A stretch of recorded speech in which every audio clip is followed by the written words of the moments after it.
लोकसभा चुनाव 2024 नजदीक आ रहे हैं और सियासी नजारा बदला बदला सा नजर आ रहा है। तीसरी बार सत्ता में आने के लिए बीजेपी पूरी ताकत के साथ चुनावी मैदान में उतर रही है। इस बार चर्चा वरुण गांधी की भी हो रही है, जो इन दिनों बदले बदले अंदाज में दिख रहे हैं। किसान प्रदर्शन सहित कई मुद्दों पर सरकार के खिलाफ तीखे तेवर रखने वाले वरुण गांधी के अंदाज अब नरम से पड़ रहे हैं। हाईकमान को लेकर उनके रवैये में साफ अंतर नजर आ रहा है। तो क्या 2024 के चुनाव के लिए ये उनकी नई रणनीति के संकेत? कभी किसानों का खुलकर समर्थन करने वाले वरुण गांधी, उन्होंने कई बार खास तौर से किसान आंदोलन के समय बीजेपी की नीतियों की काफी आलोचना की। प्रदर्शनकारी किसानों के समर्थन में वो सामने आए थे। उन्होंने लखीमपुर खीरी घटना के बाद अजय मिश्र टेनी के खिलाफ कार्रवाई की मांग की और ज्वलंत मुद्दों सहित अपनी ही पार्टी की सरकार की नीतियों की आलोचना भी की थी।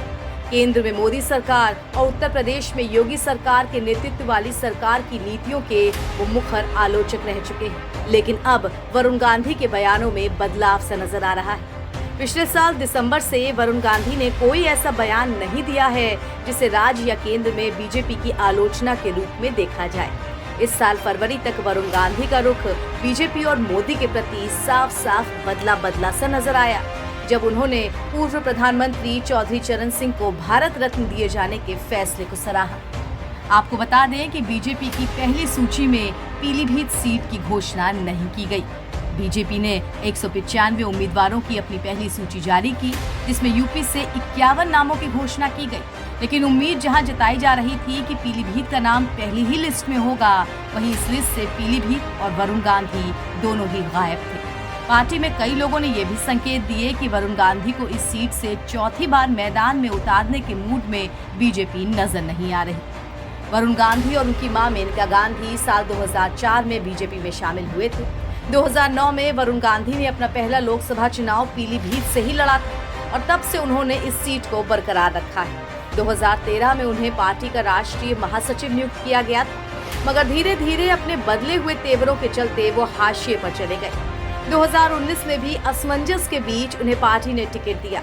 मोदी सरकार के दूसरे कार्यकाल में वो सरकार के खिलाफ काफी मुखर हुए और खुलकर आलोचना करने लगे।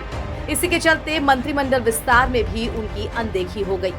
वरुण गांधी 2021 तक 3 कृषि कानूनों को वापस लेने की मांग कर रहे किसानों के समर्थन में सामने आए थे। उस समय कई लोगों ने उनके गुस्से को केंद्रीय मंत्रिमंडल में शामिल न किए जाने पर प्रतिक्रिया करार दिया था। ये मंत्रिमंडल विस्तार जुलाई 2021 को हुआ था और इसमें वरुण गांधी का नाम नहीं था। अब 2024 के लोकसभा चुनाव बेहद नजदीक है। देखना है कि दूसरी सूची में पीलीभीत और खास तौर पे वहां से वरुण गांधी का नाम अनाउंस होता है या नहीं। एनबीटी ऑनलाइन की रिपोर्ट।